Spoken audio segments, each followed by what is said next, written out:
Welcome to 7 Skills for the Future podcast. My name is Emma Sue Prince, and this podcast is based on the internationally selling book by the same name.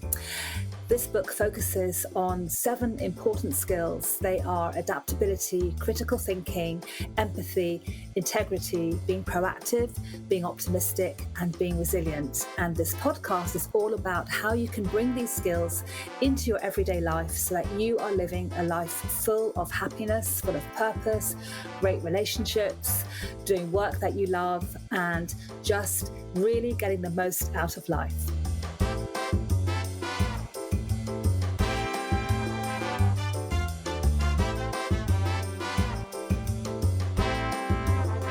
Welcome to our series Pivot. This series is all about conversations with people from all walks of life who have found ways to successfully make changes and transform what they do. It's focusing both on what people may have been doing during the pandemic or as a result of the pandemic, but also anyone who has suffered trauma or life-changing circumstances.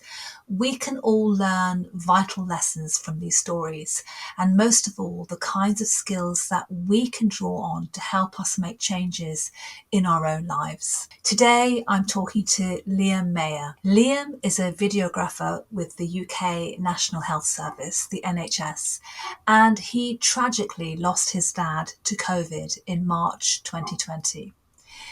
He found that within isolation, it was extremely difficult to go through the grieving process, despite having a strong family support network around him.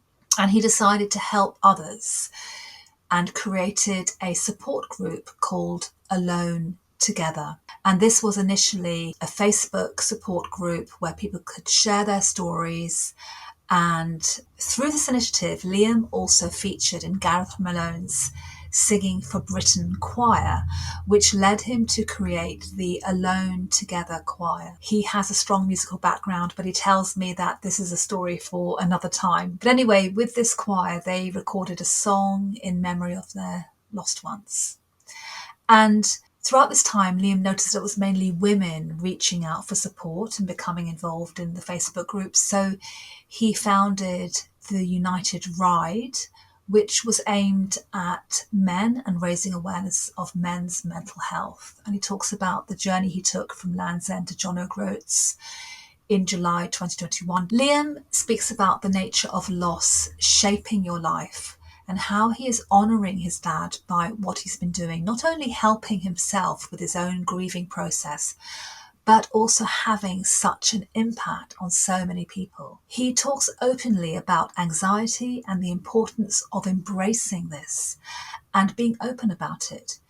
He uses meditation techniques to help ground him, and he does speak often about the huge importance of having a support network. And we know that this in particular is crucial to building resilience, having a support network around you. Liam is inspiring. He has been and is so proactive, moving with and working towards the new.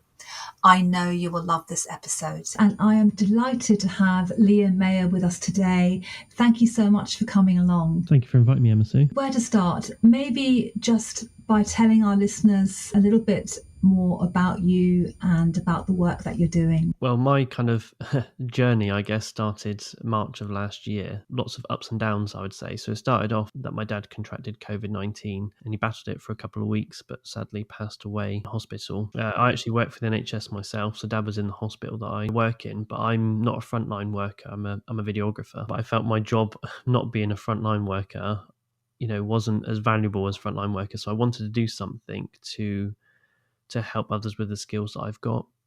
And at the time, we just entered our first lockdown as well. And I'm quite fortunate. I've got quite a large family. And even though we couldn't physically be together, we were talking lots on video chats and keeping each other company. And I started wondering, what if my mum didn't have any children and she had lost her partner and was just on her own?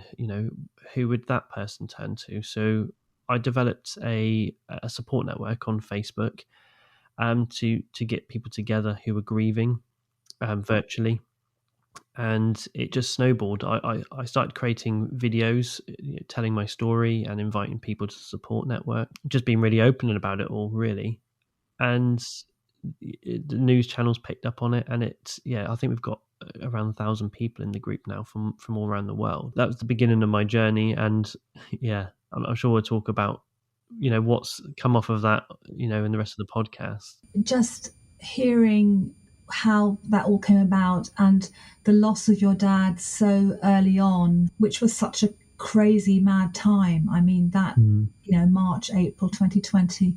Could you just say a little bit more about your experience of that? As you say, it was quite earlier on. So we entered into lockdown halfway between Dad's hospital stay. Now, for the last 7 days of Dad's life, he was on a ventilator, so they had to sedate him, so he was totally unconscious. And I was fortunate enough for the first 3 days of him being in that induced coma, I could go and see him through a screen in our ICU unit, which was, obviously upsetting. It was horrible to see him like that, but I'm glad I did have the opportunity to go and see him. When we had the phone call to say that Dad wouldn't make it and was passing away, we were given the option to go out there and be with him. But if we did do that, we wouldn't be able to go to the funeral because we'd have to isolate. So at the time they'd brought in restrictions for the funeral, there was only allowed 10 people at the funeral. But yeah, as a family, we decided that Dad would be very annoyed of us if we put ourselves in danger, basically, and went and sat with him. He knew that, well, we all told him that we loved him every day. I've got no regrets. Dad didn't know that. The main thing that I found hard, and as a family found hard, was not the funeral, because in a strange way that was really quite nice and personal. It was the fact that we couldn't have a wake and celebrate Dad's life. Developing the support network in Dad's name was another way of me honouring Dad, and lots of other things that have happened after that has all been a way of me celebrating Dad's life, kind of letting the world know how much I loved him and how amazing he was, really. I mean, I think it's wonderful what you've done, because you've taken your own experience and you talk about having that support network of your family, and at the same time recognizing that many people might not have that, and would be struggling. So when you started the Facebook group, people were telling their stories, I guess. That's right, yeah. And it still is, it hasn't changed its platform, really. It's still very much echoing that people would join the group and tell their story. I think they would just feel some comfort in being able to get that off their chest and tell it to people who can completely relate. And there's something special about people being able to relate exactly to what you're going through. It is a group that's just full of love, really, and we don't kind of promote any political or any hate speech, because in my opinion that doesn't really resolve anything. And I know there's obviously different ways that grief can present itself, and it will present anger. I get that, but the group just offers support, and I think that people are really benefiting from it, from the feedback that I'm getting. Just having that space where you can be and where you can share. And actually, it's a wonderful testimony to good sides of social media. Without it, you would not have been able to form this group. And what are some of the things that have happened along the way? And I'm not sure the podcast is long enough, but I'll try and go through some. It's been a bit of a bonkers ride. Some of the big stuff kind of happened earlier on, end of April. So, not even a month after Dad passed away, I was approached by 2020 Productions to be part of a documentary that Gareth Malone was doing. So he was basically forming virtual choirs. So it was a 3-part documentary, and I was asked to be on the final episode. And to be honest, setting up that support network straight away and telling my story, people turned to me quite a lot as, a shoulder to cry on and to tell their story, which was fine. I put myself in that position, but I felt that I was filling my bottle up, if that makes sense, and wasn't emptying it. The program gave me an opportunity to do that, really. I created a song with Gareth Malone about my dad, and I actually hadn't seen Mum for about 2 or 3 months, and they arranged for me to sing it to Mum in the place that me and my wife got married. Yeah, quite an emotional program, but it gave me a bit of therapy. So coming off of that program, I realised how much I got from creating music and how expressing my grief in music, how much it helped me, and I wanted to share that with the group. So I kind of put out to the wider support network if anyone wanted to form a virtual choir. I know I've got a musical background, but I've got no experience with choirs, but I thought, it's not about whether you can sing, it's about what you can get from it. We created a song together. There's about 12 of us on there. I started writing an original song, and I got them to contribute to the lyrics to express their grief through the song. But it's a positive song. It's called Thank You, and it's thanking our loved ones for what they gave us. Fast forward to March this year, we were given the opportunity, or we were asked to use the song at the end of a BBC program, and it was a look back of the year program and kind of honouring the people we've lost. All the group that were involved just found that amazing that they could honour their loved one in such a way. Because as I said before, I was always hunting for that way to honour Dad because I felt I was robbed of that. And to be able to share that with a wider group was just phenomenal. That sounds amazing. I agree, music and singing is very healing, very powerful. There's something about it that can be such a release. When you sort of look back over this time, all the different things that have happened, what do you think you personally have learnt from it all? Wind back a bit more to 2003. My dad got diagnosed with lung cancer and we nearly lost Dad. Start of my journey of looking at myself differently and looking at perspective of life. And at the time I looked at the cancer as a burden, but now I've lost Dad, I looked at it as a blessing because since 2003, I did so much with him. Dad would always push me to do my best and not believe in boundaries. He'd say, boundaries are only there if you put them there. And I believe that now he's not here, he's pushing me more than he's ever done. Definitely losing Dad has given me that drive to realise what I can achieve in life. And I think also not to make excuses as well, because it's so easy to do that. There's a saying that Bruce Lee used to say, which just rings around in my mind a lot, and it's kind of like a mantra I kind of live to now. And I've written it down because I always forget which way around it goes, but it's willing is not enough, we must do. Knowing is not enough, we must apply. I'm guilty of this. I used to, moan about stuff in my life and moan why it wasn't different. And it's 9 times out of 10, it's not different because you're not making it different. And I think all what I've achieved since Dad passed away is because I've been driven to do that in the memory of Dad. So having a goal at the end of, what you're trying to achieve changes things completely. It's strange and weird in a way to think that how they are pivotal events and actually they shape your life. You then might think, well, I wouldn't have done all those things and I wouldn't be the person I am if those things hadn't happened. The loss of somebody is such a tragic, difficult thing. It's about perspective. I started to reflect on losing Dad and looking at it in a way of, wow, wasn't I lucky that I had a dad like that in my life for 36 years? Not, oh, I haven't got a dad in my life like that anymore, because I was lucky to have him in the first place. I just tried to look at the impact he had on my life. When I was writing the song with Gareth Malone, I came up with a kind of a metaphor of Dad's impact on my life, which impacted the song. Throwing a pebble into a pond, Dad's the pebble. We've thrown him into the pond. The pebble's no longer there, but look at the ripples that's left, and that's Dad's impact. He's not here, but there's still those ripples. What do you think your dad would make of all the things you've been doing?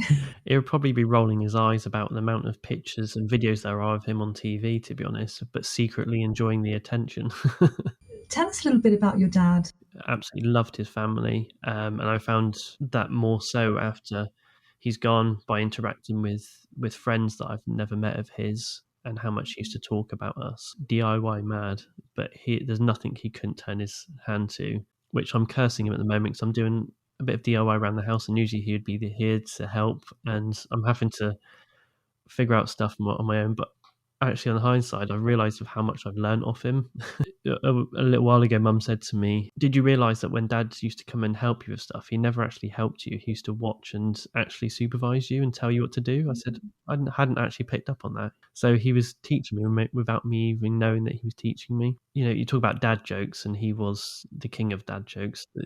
They were so bad, they were brilliant. There's just lots of good stories about Dad. Remember, after Dad having lung cancer and having the therapy, it did take its toll on his body, so he couldn't do as much as he would like to do. For example, he paid for someone to build a wall in the front garden. That's just something that Dad could do with his eyes closed, but just felt it'd be too much for him. And when the gentleman turned up to do it, Dad was watching him out the window. He was saying to himself, he's doing it wrong. He just went out to the front garden. He said, I'm sorry, mate. Don't worry about it. You're doing it wrong. Just go. I'll do it. And he sacked the guy within about 10 minutes of him being there, and ended up doing it himself, even though it tired him out. But that was him through and through. Oh, he sounds lovely. If you reflect back on these past 18 months, there will have been many challenges. What would you say has been the most challenging? Losing dad obviously is a huge challenge, and grieving without my family physically being there. So in the support network, I noticed that it was mainly women that were joining, and that of the men that were in the group, they weren't reaching out. Now, I've suffered from anxiety since I was about 14. I bang on about men's mental health quite a lot. So I wanted to do something to focus on men's mental health. So I decided to ride my motorbike from Land's End to John O'Groats and back again within a week. And on the route, I'd be visiting people from the virtual choir that I set up from my support network who I've never met in person. But there's one issue of this. One of my anxieties is traveling. So that was a huge battle for me. And I did it with one of my best friends. We did it over 6 days. We did 2,200 miles.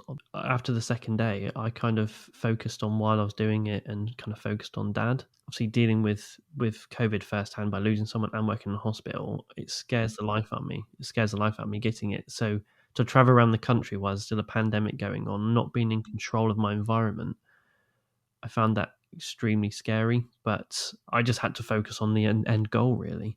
How did you deal with your anxiety? I do a lot of meditation, but I've learned to kind of own it. So speaking openly about it really takes its power away for me. My friend Justin, who came with me, was unaware of my anxiety. A month before the journey, I told him everything and he was shocked. But I said, I have to tell you, because if I don't tell you, I'll be worried about being anxious and having panic attacks around you. And then because I'm worried about it, I'll have one. So yeah, really just trying to own your anxiety. And I've learned to reason with myself. Losing dad and that being such a horrendous moment in my life, I've learned to kind of scale things against that. So when I start worrying about something, I'm like, well, is it as bad as this? No, then don't worry about it, because you got through that, you can get through this. That's very powerful. But actually, there's so much there that you've said, but talking about meditation and openness of talking about the anxiety, and as you say, owning it, is almost like you're embracing it. This is part of who I am, and actually that's okay. So what was it like meeting all these people? Oh, it's absolutely phenomenal. And I've been speaking to them for, at the time, 15 months or so, and just felt like I knew them, felt like they were family. There was no awkwardness. I just literally rolled up at their houses and I had lunch with most of them. It was brilliant. I absolutely just fell in love with Scotland. Was up there. I've never been to Scotland, and I just, at the time of being up there in a pandemic, I just felt so free and safe. I guess because just being in these big open spaces, and because we had no time to look at any news or social media or anything, I just felt an absolute escape from everything. We ended up riding 10, 12 hours a day on our motorbike. It wasn't tiring at all. It was the break I needed. What's next? What are you planning? What's in the pipeline? Well, I've promised to take a little bit of a break after that bike ride. I've got a few things in my mind that I'd like to do. I'd definitely like to continue to do kind of charity work for men's mental health. So I did the bike ride for Movember charity, but I also want to talk about my story more. I think there's a lot to learn from it. Maybe children is probably the best audience. With that relationship with your parents as well. Because I must admit, when I was young, I was a nightmare child, and I don't know how my parents coped with me, but they managed to keep me on the right path. Because I know there's no real regret. It'd be nicer if I was closer to my parents or appreciated them more. I don't know how I'm going to make it happen. Actually, I think it's really a great thing to do. As children, we do, I guess, just take our parents for granted. One of the things that's just struck me about you is how you've brought all your skills together. So your videographing skills, you said at the beginning you didn't see how that could be used, but actually it's been phenomenal what you've created and what you've done. It has, not only externally from my work, but actually within the NHS. I make educational videos for staff. But when the pandemic hit, people were looking at other ways to interact with their patients, and we were screaming out, although I kind of regret it now. Look at us, look what we can do. But I was usually making, 2 or 3 videos a month. And I think since March last year, I think we're up to some like 700 or 800 videos. And I'm the only videographer. So lucky enough, I've just got help now, which is good. But to be able to do live streams for patients and interact with them in that way has been a real asset, and has been actually great for videographers, photographers, and digital marketers. I think people have embraced technology. It's never going to replace face-to-face. Of course it's not. whatnot. It's having that blended learning. Yeah, it enhances how we connect. If our listeners want to find out more about you, or where can they find you, and how can they join the group? So the main support network is on Facebook. So if you search for the Alone Together COVID-19 support network, if you can't find that, then we do have a website which helps link you through that. So that's the Alone Together network.co.uk. Also the bike ride that I did, if anyone wanted to find out about that, because I did video document it, that was called the United Ride. So if you go to theunitedride.com, you can find out a little bit more about that, and hopefully it's something I want to do every year and kind of encourage people to join me. Liam, thank you so much for being on the show today. It's been really wonderful to have you with us. My pleasure. Thank you so much. Thank you for listening to the podcast. Make sure you subscribe to the show on your podcast player or on YouTube. And if you can leave us a positive review, we really appreciate it. If you want more support, tips and ideas to strengthen these skills, go to the website unimentor.com, where you can take part in live masterclasses, self-access online modules, and download lots of free resources. Get the book, 7 Skills for the Future, in all major bookstores and on Amazon. And why not get yourself a copy of the 777 Journal to transform your life in just 7 weeks through daily journaling practice.